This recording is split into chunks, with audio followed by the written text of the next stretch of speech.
I, Dr. Teenam Bora, welcome you all to the third edition of Cineast International Film Festival of India, CIFFI 2021. CIFFI 2021 is the world's first 7-day hybrid film festival organized by educational institutes of two countries, DME Media School of Delhi Metropolitan Education, Delhi NCR, India, in association with School of Communications and Creative Arts, Deakin University, Melbourne, Australia. The first edition of CIFFI was held in April 2019 and the second was organized in December 2020. It has been our privilege to be associated with Deakin University during the previous editions of our film festival as well.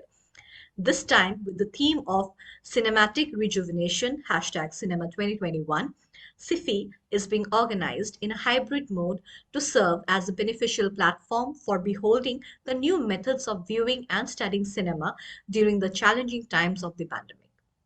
It is a matter of pride for us that CIFFI 2021 has received a submission of 3,130 films from a total of 111 countries. This film festival is bringing along 21 sessions with 70 experts through 11 panel discussions, 2 curated sessions, 2 master classes, 2 workshops, 2 special sessions, and 2 special segments. Mr. Tigman Shadulia, National Award-winning film director from Bollywood, is the festival ambassador for CIFFI 2021, and we are extremely thankful for his constant support. The festival partners of CIFFI 2020 are Cover Drive Productions, a Noida-based production house; Vigyan Prasar, the organizer of National Film Festival of India, International Science Film Festival of India, and India International Science Festival, IISF; CMS Vatavaran, Environment and Wildlife Film Festival and Forum; Kids Cinema 2020, an online international children's film festival; Culture Cinema, a concept-based film festival aimed at celebrating world cultures; We Care Film Festival for promoting and exhibiting films on disability; Delhi International Film Festival for screening films amidst heightened deliberations on world cinema. From Australia, our esteemed list of partners includes Asian Media and Cultural Studies Network and Australia-India Film Practitioners and Researchers Network.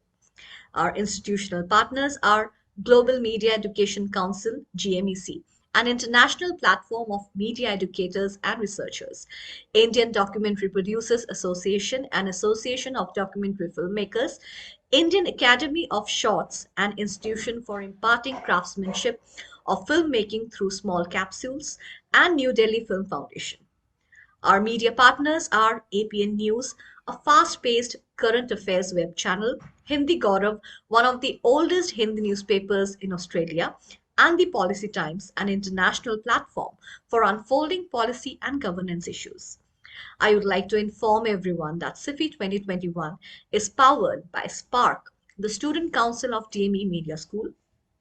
Journalism at DME is the official newsletter of DME Media School. This fortnightly publication covers all the major activities happening in and out of the campus.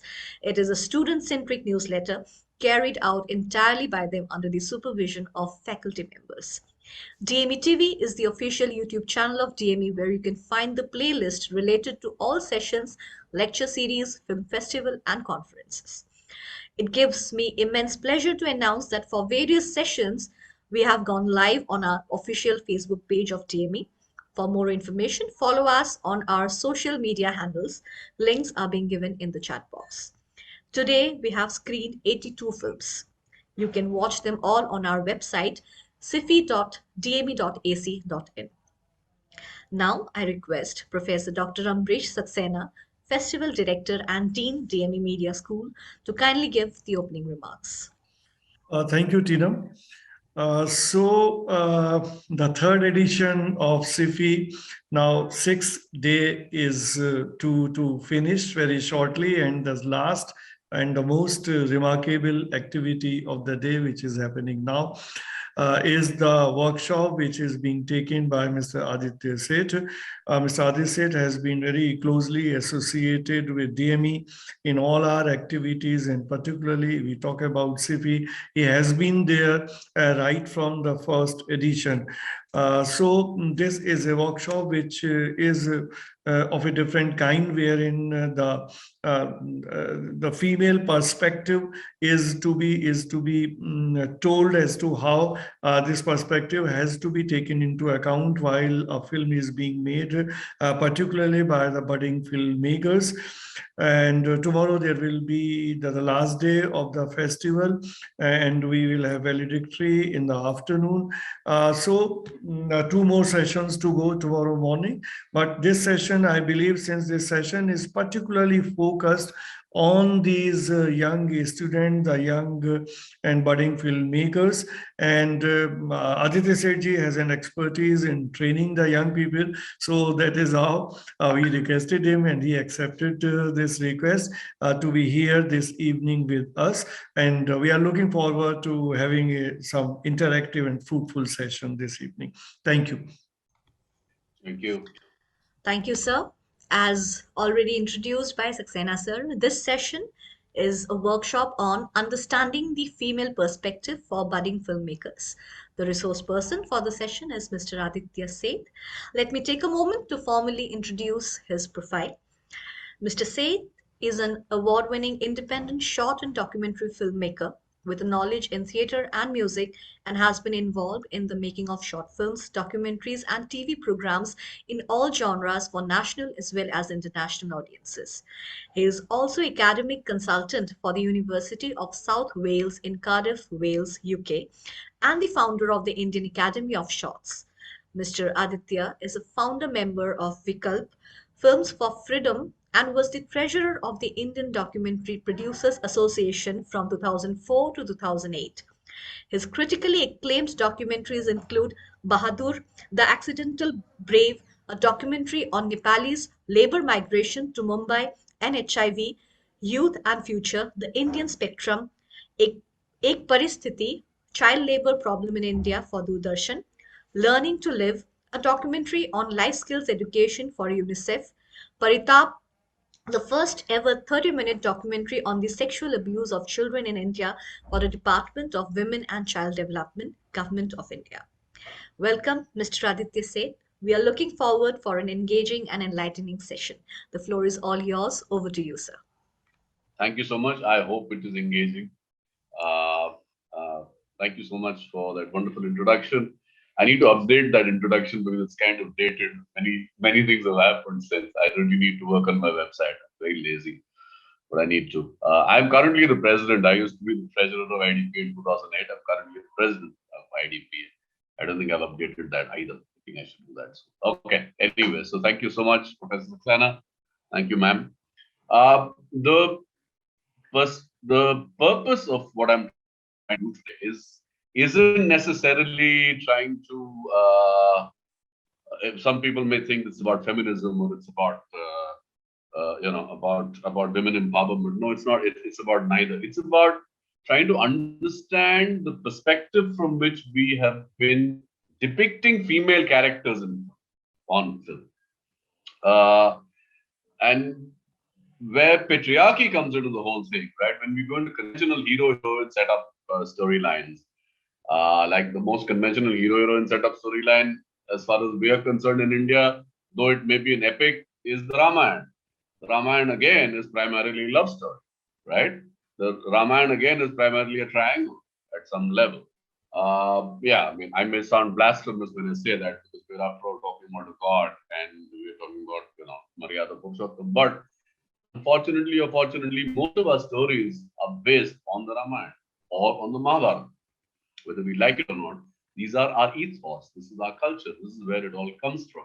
And I am not propagating Hinduism here, but I'm primarily looking at these as stories. And when we extend this into both Indian as well as international cinema, conventional, the woman wasn't ever meant to do much. The woman was just meant to look pretty and be there for the hero and his heroics, and just be a supporting cast. It's only now, thanks to the kind of films that are being made, thanks to short fiction. I think short fiction has influenced cinema in a big way. And women are truly being looked at as people, not just suppositories, not just additional characters to the male storyline. And there are actually there's a realistic portrayal about women today. So the whole point of what I'm trying to do today is trying to demystify and trying to understand how women have been portrayed. How has the change come in? Why is the change coming in? And how should they actually be portrayed when you're making a film? How to make them more realistic? Because times have changed. But we still tend to fall back upon conventional formulae and conventional perspectives and perception and projection of how characteristics and characters are created. And I'm just going to try and demystify it. I thought it's very important to set the tone of what I'm trying to do here first before I go ahead. So first, I'm going to show you a clip which is from YouTube, but it explains what the feminine gaze or the female gaze is all about, and then we'll discuss further. I'll also put the link in the chat box in case there's a lag as far as streaming is concerned, so you can all watch it on your own also, but watch it carefully, please. Please listen to what is happening because I plan to discuss this with you. So I'm going to play it right now and share screen, and I will also then put the link in the chat box. I'll first put the link in the chat box.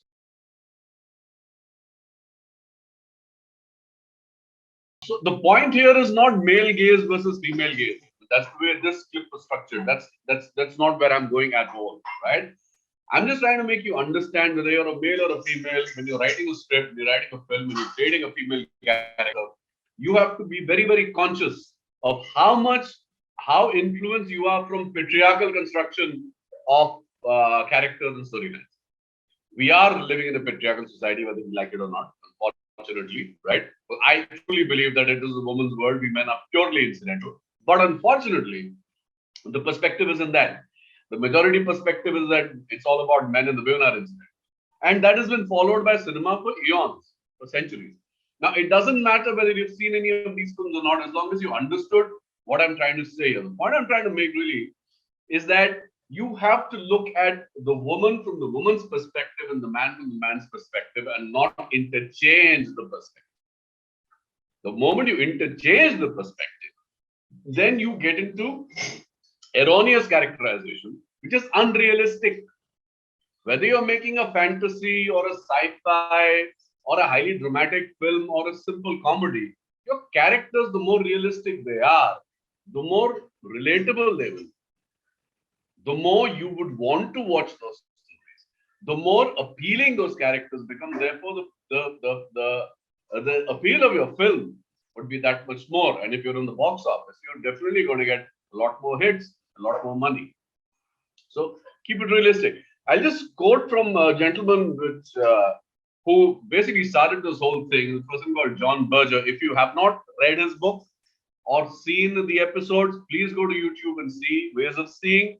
Because if you want to be a filmmaker, if you want to be a visual communicator, he is the real guru of making us all understand what is visual communication, how does it work, what is the perception, and so on and so forth. And he says, and this is his definition, which I'm going to read out to you, is that the surveying woman is a man. The surveying woman is a man. The surveyed woman is a woman. So the person looking at the woman is a man, and the woman is looking at herself from the man's perspective. That is conventional perspective roles as per gender attributes in patriarchal society. And by this, the woman objectifies herself as a subject of a gaze. This is the meaning of Berger's title, Ways of Seeing, essentially meaning that there are different ways of seeing man and woman. The representations of men and women in visual culture entice different gazes, as you've seen in the clip earlier. Different ways in which they are looked at, with men having the legitimization, mind the word, with men having the legitimization of examining women, and women also examine women. So this is a male perspective, which then gets attributed to the female perspective, and the female is purely perceiving herself from the male perspective. So she is somewhere by default, because of the conditioning of centuries, objectifying herself whether she likes it or not. And I'm not talking about sexual objectification, or I'm not talking about sexualizing the female or female characters or women themselves. Because those things today don't make any, those, we've gone beyond that. I mean, if you go to Instagram and you look at the kind of, females there and putting up all sorts of clips and reels, and nobody's putting a gun to their head. So it is not exploitation at that level. It is voluntary. Women are doing it themselves, right? So it's not necessarily because men want them to do it. It's one way of monetizing whatever you have, right? So I think we're in a very egalitarian space now. And in this egalitarian space, there is no necessary exploitation of either gender. I think whoever's doing whatever, they're free to do what they want to do to a large extent, at least in urbanized middle class metros and big cities. I'm not saying patriarchy isn't there. My whole argument is that patriarchy is rampant. But I'm also saying that women to a large extent are moving forward, moving away back, and looking at them differently and not purely from the male gaze's perspective. Yeah, I'll take questions on all of this, so please listen to whatever I'm saying carefully. I'll go ahead. I'm going to show more clip of how Bollywood has perceived women over the years, and I'll try and share the screen this time successfully. Right. So I hope the whole thing has come into perspective. What this entire the purpose behind what I'm trying to say, and the thought behind it, and what you need to keep in mind when you are writing your character, when you're writing your scripts. So make it more realistic. Make it based on actual feelings of what you see around you, not what you have inherited as a legacy of storytelling over centuries. You can take the fundamentals because you're, after all, dealing with a mass audience. You're creating films for an audience. You're not making, it's not an esoteric exercise. It is to be shared with the masses. But you need to be your first audience. You have to first look at your own work very dispassionately and see how successfully you've been able to create characters which would relate to people, or which people would relate, which are realistic, which are more, like I said, authentic and credible. So traditionally in Indian cinema, women were treated as inferior. Eve teasing and talking down to her was justified. She was always expected to be grateful. Men were, after all, the leaders of patriarchal society, and therefore all behavior which conflicted with or challenged her morality was justified. This conventional construct is now changing as the women are emerging heroic, mostly grey, yet morally justified, while the male hero, though present, takes a backseat and his morality becomes more and more suspect, as patriarchy and chauvinism is questioned repeatedly.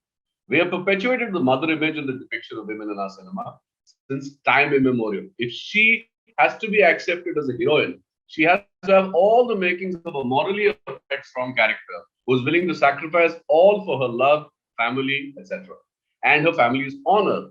One who should maintain her dignity and at any cost remain unappreciated and unacknowledged once she is wooed. Isn't this extremely flawed and extremely problematic? I find this extremely problematic. I find this extremely flawed. But unfortunately, I think society is flawed in the way it treats each other, in the way it perceives genders, gender equality or inequality, and how traditional roles become convenient for exploitation, and they get perpetuated. I think in your generation, I'm speaking to the students here, things are changing to a large extent. I think the women are far more empowered. The women are far more aware of themselves and their own objectification and the way they project themselves. So it's how you perceive and project yourself is really where it comes from. Because from what we saw in the clip earlier, there was a section where he talks about sulking, right? When you're unsuccessful in love, you sulk. Now, this leads to a lot of deviance in society, folks. This leads to abuse, both physical and mental. This leads to things which are not necessarily good for your health or for your attitude or for your family or for yourself. And you can be very self-destructive. I think one of the films in which I was really surprised was recent times about Kabir Singh. All of you may have seen it. Kabir Singh, right? Shahid Kapoor's film. I think it was very, very problematic. But it was a big hit. Why was it a big hit? Are the men in society or the youth in society relating to that kind of characterization? Is that the mindset? If that is the mindset, then it is very, very dangerous at a very fundamental level for equality in society, for just being equal, just being appreciative with each other rather than subjugating or dominating each other. So these are things which you will need to look at when you're creating your characters, writing your stories, whether you're writing a chauvinistic story, a patriarchal story, or a story from a female perspective, your characters and their motion has to be very, very real. So what are we dealing with really when we talk about, and I've got a few questions, I'm also going to try and integrate them in what I'm going to say right now, is we are in the realm of a dramatic narrative always, right? We're telling stories, we're all storytellers, and we are in the realm of dramatic narrative. Now, what is the director supposed to do when he creates a dramatic narrative? His primary job can be phrased by the formula cinematography plus setting. Setting is where the action takes place, plus blocking. Blocking is the movement of the characters, the actors themselves and their performance and acting, how you edit all the sequences together. And you have to be the chief creative person of the movie. So you must know all the technicalities, must be very aware of all the technicalities, and you must be very, very clear of how you are going to convert script to screen, because it's a visual medium. You're not writing an article. Even if you're writing a script, the script has to eventually be visualized. So everything does not have to be explained through dialogue, not only in the realm of talking about everything, or especially if you look at television. Television is highly dialogue oriented. And today, thanks to OTT and stuff like that, a lot of films are getting more, a lot of the series we watch and a lot of the stories we watch are getting much more visual as they should be. So OTT is kind of moving forward and taking the best from cinema and avoiding the worst from television at some level. So everything does not necessarily have to be explained through dialogue, but you have to explain it through action, you have to explain it through. So you've got to learn how to visualize, think in your mind how your film is going to look eventually, and then accordingly take these elements, keeping these elements in mind. You block out your entire film. Some people storyboard the entire film. The biggest example was Satyajit Ray himself. He used to storyboard every script of his, shot to shot, frame to frame. Storyboarding is like a comic book. I'm sure all of you have read comics. That's exactly what a storyboard is, where everything is dynamically depicted, even if you draw stick figures. So just for your own understanding of how the visual is going to look, and your understanding of what the visual's projection will be, what will be the appeal of the visual, maybe you could just make stick figures for yourself and see how the movement is going, how's it going, or just take a mobile phone, get a few people together, and do some mock acting and rehearsals, and that'll give you a fair idea of the kind of impact your script is making through what you're trying to say and how realistic or unrealistic your characters are. Because you're creating a narrative which is a series of connections, whether real or fictional. It can be based on reality, it can be a figment of your imagination. And the definition of narrative is the same as that of a story. There are many types of narratives, such as non-fiction, documentary journalism, memoir, biography, and fiction such as prose, drama, some forms of poetry, songs, and video games. A dramatic narrative is primarily made up of sections. This comes from theater. In theater, we primarily have a 3-act structure. Cinema is nothing but an extension of theater, any kind of cinema. What did cinema do, which was not there in theater earlier? It put a medium called the camera in between the performer and the person making them perform through the script. The moment you put a medium in, the medium becomes the interpreter for what you're going to see. So the magnification, the angle, the image size, as per dramatic impact changes. Whereas in theater, everything and everybody is always in long shot. There is no interpretation. You're watching it as it happens, and the actor is doing it live. So the camera changed that, but the fundamental structuring of 3-act structure remains. So what is a dramatic narrative? There's a premise. The actors, where are they? Where are they coming from? What is the motivation? Then there'll be their journey, which will be conflicted by somebody or something. It could be environmental. It could be an alien. It could be a woman. It could be what we call a villain. It could be just circumstances. So there's always something which will conflict the premise of the character. The character's journey from A to Z is a dramatic narrative. And eventually, once he or she has overcome all the conflict, there's a resolution. Whether you live happily ever after or you die, it doesn't matter. but the story has to resolve somewhere. It has to end somewhere.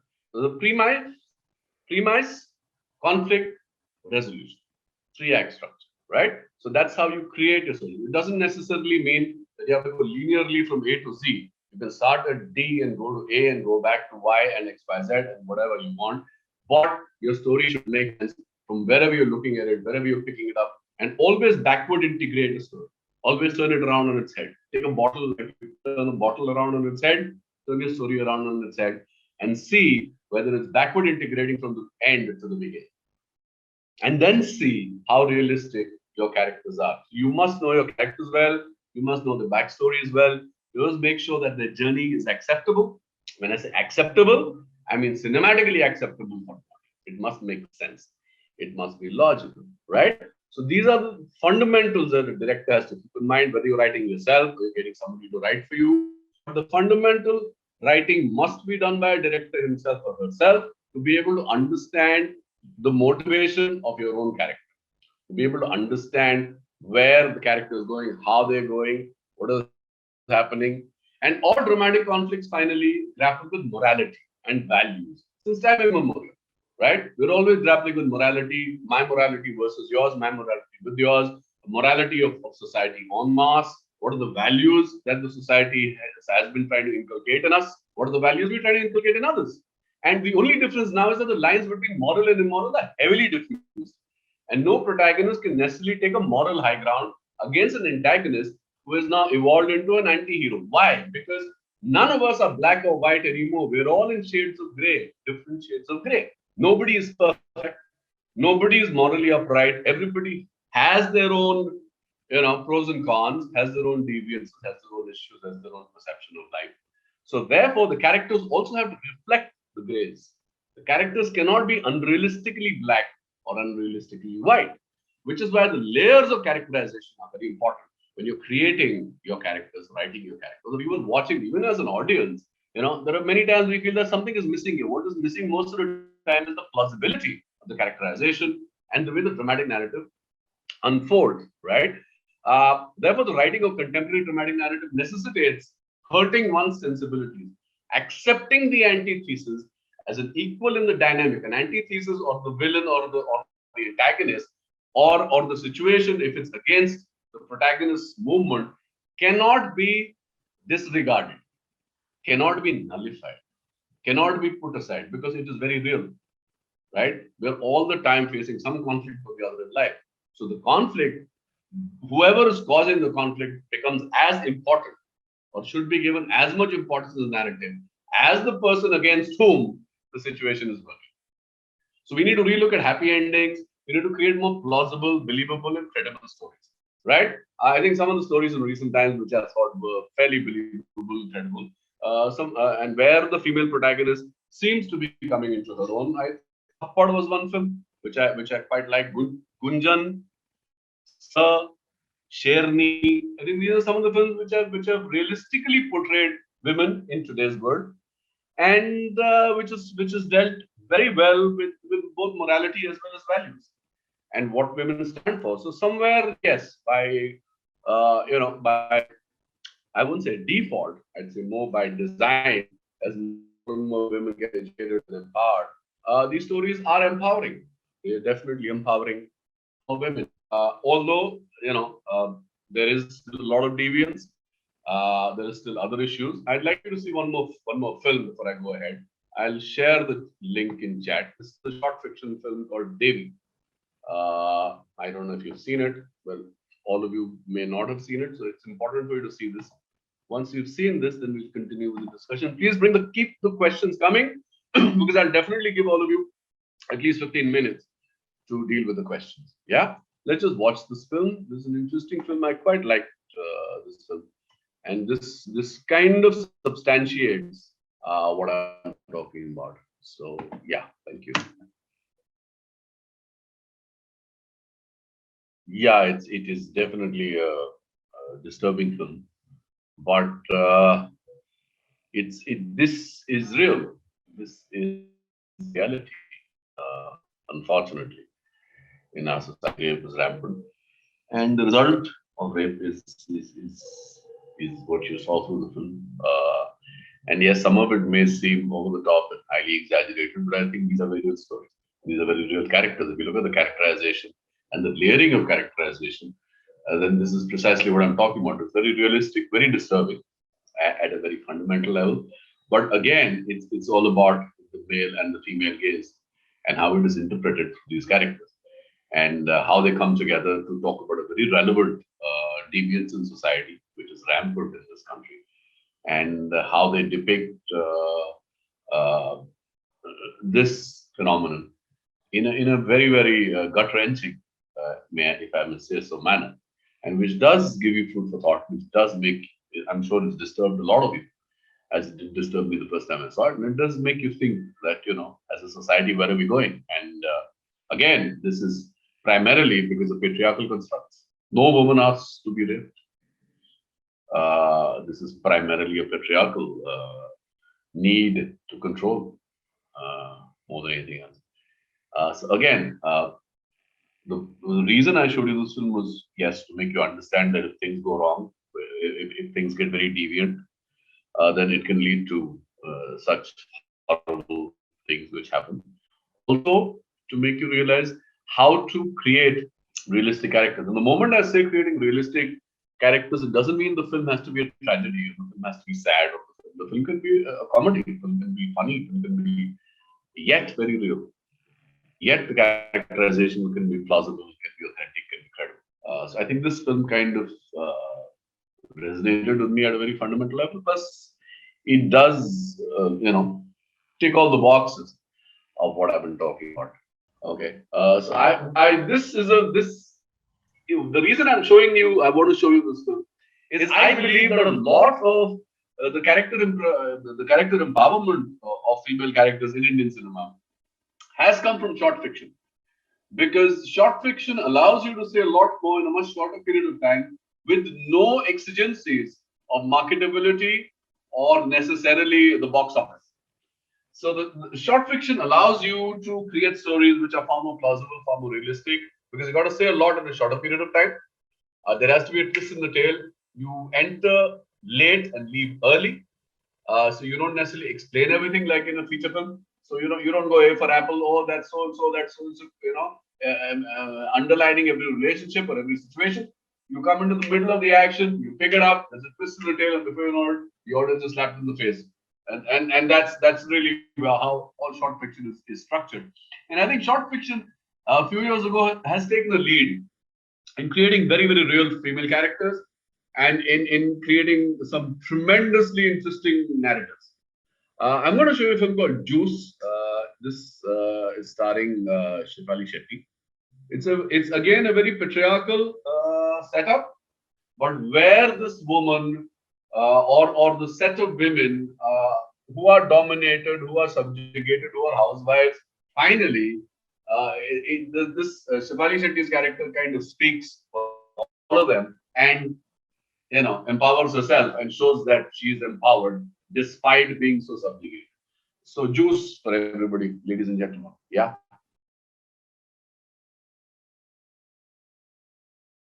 Yeah. Thanks. I don't really think I need to explain much about the film you've seen. It's fairly self-explanatory.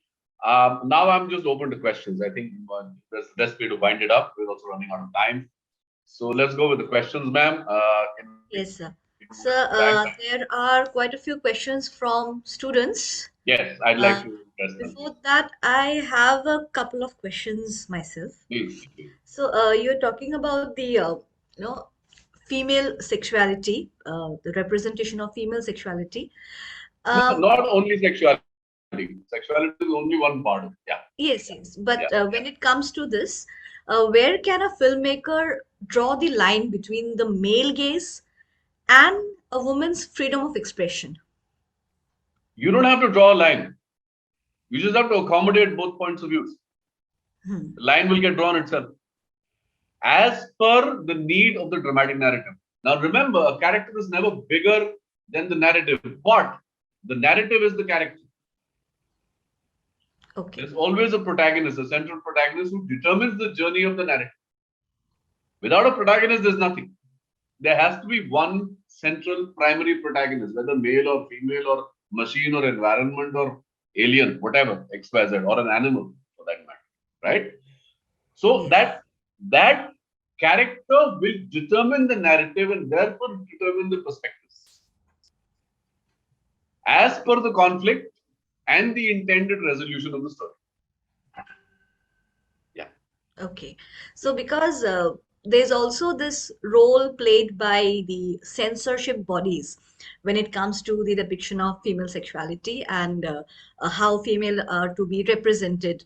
So uh, in the beginning you had mentioned about films like Lipstick Under My Burqa.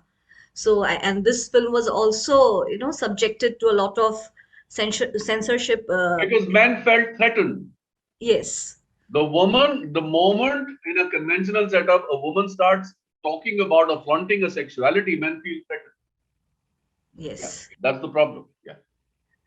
So, what is your take on the role played by the censorship bodies? You know, when they talk about I don't believe in censorship. I think censorship is crap.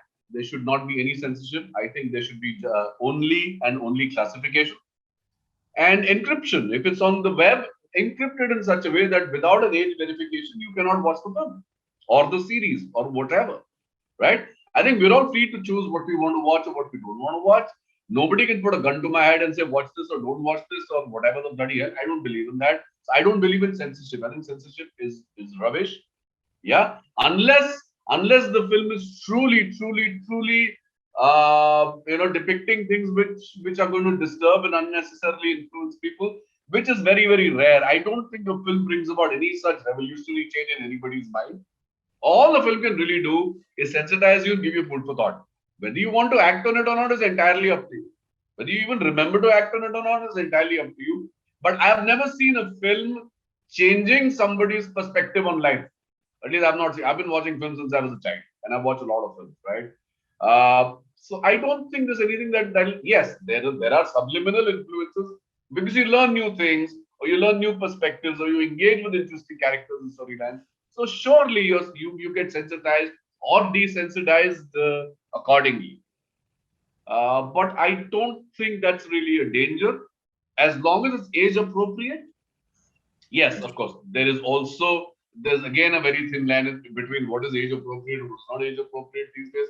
Because like I said, I mean, you have free access to so much of the net that everybody's watching everything. Everyone's consuming everything. The problem is, are you consuming it responsibly? And I mean, what I mean by responsibly is, are you comprehending what you're consuming?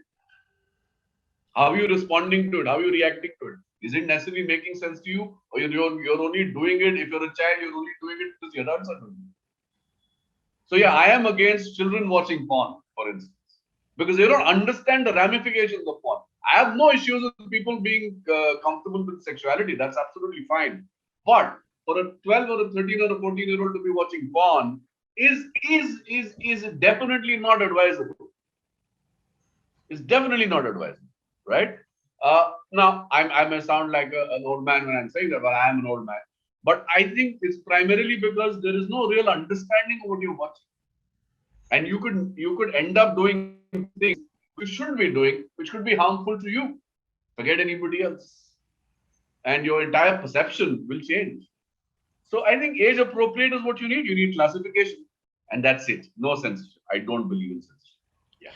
Okay, so we'll take just a couple of the questions. Yeah, I mean, if you can just combine and paraphrase Yes, the because points. most of the things have already been covered Right, in any right, case. right. There's a question. There are so many. Yeah. When it comes to appreciation, we see male actors get more attention, and also when it comes in screen time, it's also the same. Like in a report of 2017, Gina Davis Institute, screen time for females was 31.5% against the male actor, that is 68. So basically, about this amount of screen time. Um, But like I said, that is now changing mhm. because we are. When I say we, I mean I'm speaking purely about Indian films, and I don't like the word Bollywood because I think Indian films are made in many centers and not just in Mumbai. So to be Bollywood obsessed is wrong for me firstly. But in the Indian film scenario across the nation, right from the north to the south, I think many films are taking cognizance of the fact that women are not just suppositories to men, and the conventional machoistic films are now kind of not really necessarily working, and they're on their way out. Yes, they exist. Like in India, we live in many centuries simultaneously. So we have the bullock cart and the rocket, right? And we'll continue to live in many centuries simultaneously. So therefore, uh, entertainment or depiction of any kind in the audiovisual medium is catering to different people at different points in time for different purposes. So one size definitely doesn't fit all in India. It's not possible. It's impossible to expect that. So therefore, I think things are changing. I think that fundamental, essential dynamic in a patriarchal system is being questioned by the women themselves. And I think women are empowering themselves rather than being allowed to empower. I'm against that also. When men think that they're doing women a great favor by empowering them, no, women are doing a great favor by not blaming you and empowering themselves. I think that is the reality here. But unfortunately, like I said, men are very insecure beings. That's a big issue. And the only way they can feel empowered is by making the woman feel insecure. Yeah. So it's like, offense is the best kind of defense kind of thing, right? Yeah, which is so bloody wrong. But yeah, that's the same thing is now reflecting in cinema and OTT, especially I think is doing a great job as far as these things are concerned. Yes, again, there's a lot of crap on OTT also. But then again, like I said, different content caters to different people. And that's the way it is. So can we conclude on the note that whatever attempts have been made to create subversive content, these are also heavily influenced by the male gaze in some way? Most definitely. They are primarily market influenced. Let's not forget that it's all a huge market. Everything is a money-making exercise. Nothing is for charity or philanthropy. Right? The moment you understand that entertainment is a market-driven industry, everything becomes demystified automatically. Because somebody is making some money somewhere. As long as somebody is making money, it will continue. As long as there's an audience, it will continue. Like I said, I was appalled that a film like Kabir Singh was such a big hit. I really didn't understand how an urban audience could relate to that. Probably that is a reality for many people. Probably. I can't necessarily accept that, but probably it is a reality for many people. But then again, there is an audience for that. Otherwise, it wouldn't have been a hit. So I am not saying that subvertive content is not good or is bad. I'm not saying that. I'm saying everything is there for everybody to consume, but you have to sensitize people at a different level. Cinema is not meant meant to sensitize you or desensitize you. It's primarily meant to entertain you. What you take away from it is up to you. But as society as a whole needs to sensitize itself for starters to be able to consume content the way it's coming out, and it's coming out in millions now, right? There's just so much of content out there, and thanks to COVID, there's so much online which was never there before, and people have gotten used to online. Especially these kids that I'm addressing, they all live their lives online. They're more virtual than real to a large extent, right? So, so there's just so much of content, millions and millions and millions of hours of content, that to be able to see through that and for it to make sense, and for you to want to create something which makes sense out of all that, to again, find the eyeballs to watch your content is a big challenge. So therefore, the more real and the more reflective your stories and your characters are, the more chances you have of people wanting to watch your content. Okay. So we would have loved to continue the discussion, but we are running out of time now. So I'd like to now invite Dr. Susmita Bala, Head, DME Media School, to give the concluding remarks. For explaining the female perspective with the help of so many feature films of Bollywood, this can definitely give the students and budding filmmakers an insight as to how to portray female characters in their films. Women representation in films is something which need to be discussed again and again so that young filmmakers can be sensitized on this issue. But जो मुझे लगता है कि हम केवल discuss करना is not important, हमें उसको सीरियसली थोड़ा सोचना भी पड़ेगा, क्योंकि हम जिस तरह का कैरेक्टर, जैसे अभी अपने दो या तीन फिल्म्स जो अभी मैंने देखी, उसमें क्या वो मैंने ऑलरेडी देखी हुई थी, तो क्योंकि इस तरह की फिल्म्स मुझे पसंद है और मैं उसको थोड़ा एनालाइज भी करती हूँ। तो जो फिल्म्स हैं उसमें हमने बेसिकली सोसाइटी जो है वो मेल डोमिनेटिंग सोसाइटी है, तो उसमें हम उस पर्सपेक्टिव से ही दिखाते हैं, लेकिन मुझे लगता है percentage of female dominating society, थोड़ा सा उस तरह पे वर्क अगर ज्यादा किया जाए तो मुझे लगता है कि थोड़ा पर्सपेक्टिव भी चेंज होगा और स्टूडेंट्स के माइंड में हमें लगेगा कि कुछ डिफरेंट बनाना चाहिए, कुछ बेटर करना चाहिए, क्योंकि ऑलरेडी फीमेल का रोल डबल हो जाता है for society, as a working women, as a housewife, आप कई तरह के रोल अदा करते हैं। तो उस कंडीशन में अगर फिल्म्स को उस पर्सपेक्टिव से देखा जाए और बनाया जाए, जिसमें अब जैसे ये फिल्म थी, लास्ट वाली फिल्म थी, उसमें एट लास्ट उसको बस दिखाया गया कि वो जूस का ग्लास लेके वो फीमेल कम्युनिटी के बीच में बैठ गई, तो इसका मतलब ये हुआ कि उसने अपने को कहीं प्रेजेंट करने की कोशिश की, बट स्टार्टिंग टू में सारे लोग, सारी फीमेल सिर्फ किचन में हैं, but why working, non working, all female in kitchen. तो ये जो इस तरह की चीजें हैं उसको अगर हम डिफरेंट वे में दिखाने की कोशिश करें, भले ही वो हाउस वाइफ है लेकिन उसका रोल कितना ज्यादा है, उस तरह की चीजों को भी अगर प्रॉपरली शोकेस किया जाए तो बहुत अच्छा होगा, जो मुझे लगता है। तो आप तो वैसे भी फिल्म मेकर हैं, आप तो बहुत सारी चीजें करते हैं, तो कुछ इस दिशा में भी स्टूडेंट को नॉलेज होनी चाहिए और इस दिशा में भी थोड़े इनकी क्लासेस आपको कभी ना कभी वर्कशॉप लेनी पड़ेगी। जरूर जरूर, ये एक इंट्रोडक्टरी सेशन था मेरा, इसलिए हर चीज को एबीसी से समझाने की जरूरत थी, इसलिए मैंने बहुत बेसिक एग्जांपल्स लिए जो कि यूनिवर्सली समझ में आए लोगों को। बट अगर और ये डोमिनेशन कि भाई मेल डोमिनेटिंग है तो फीमेल डोमिनेटिंग होना चाहिए, आई थिंक डोमिनेटिंग होना ही नहीं चाहिए, एक्सेप्टेंस होना चाहिए। हाँ बिल्कुल, इक्वल होना चाहिए, रेस्पेक्ट होनी चाहिए, एक्सेप्टेंस होनी चाहिए, तो सब कुछ अपने आप ठीक हो जाता है। तो यस, राइटिंग वर्कशॉप कर सकते हैं बच्चों के साथ, उनको किस तरह से कैरेक्टराइजेशन करना चाहिए, कैसे डेवलप करना चाहिए, वो सिखा सकते हैं, तो उससे काफी क्योंकि आइडिया के साथ में अगर हम प्ले करेंगे, आइडिया के साथ खेलेंगे, तो उसके बाद ग्रेजुअली उसमें वर्क भी स्ट्रांगली हम कर सकते हैं। तो सबसे पहले idea, then creation, absolutely very important. So thank you, thanks to all. My pleasure, thank you so you and thanks to all present here. Thank you, ma'am. Thank you. Thank you, Aditya sir, for the amazing workshop. I would now like to extend my immense gratitude to the management of DME. Without the support of Mr. Raman Sahni, Vice Chairman DME, Honorable Justice Bhavar Singh, Director General DME, and Dr. Ravikant Swami, Director DME, we would not have been able to come this far.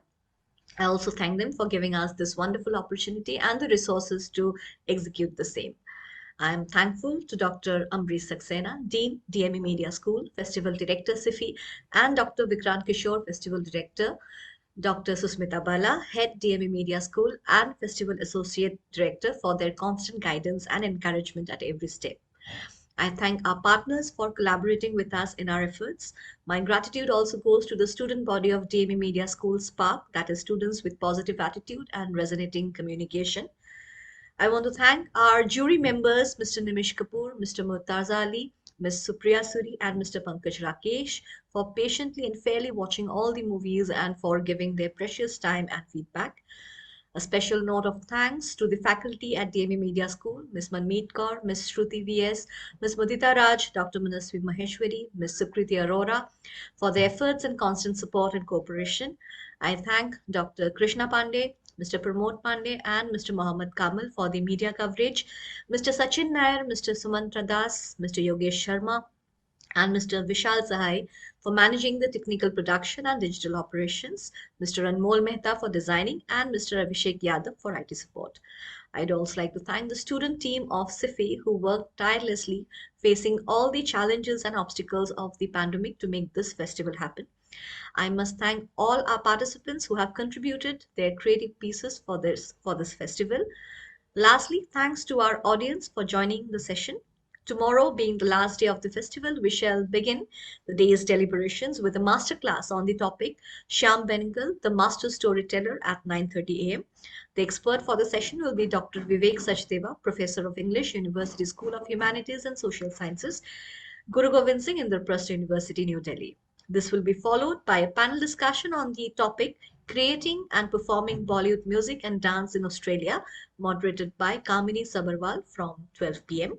The valedictory function will be held from 2:30 p.m. onwards. We hope to see you all tomorrow. Thank you and have a nice evening.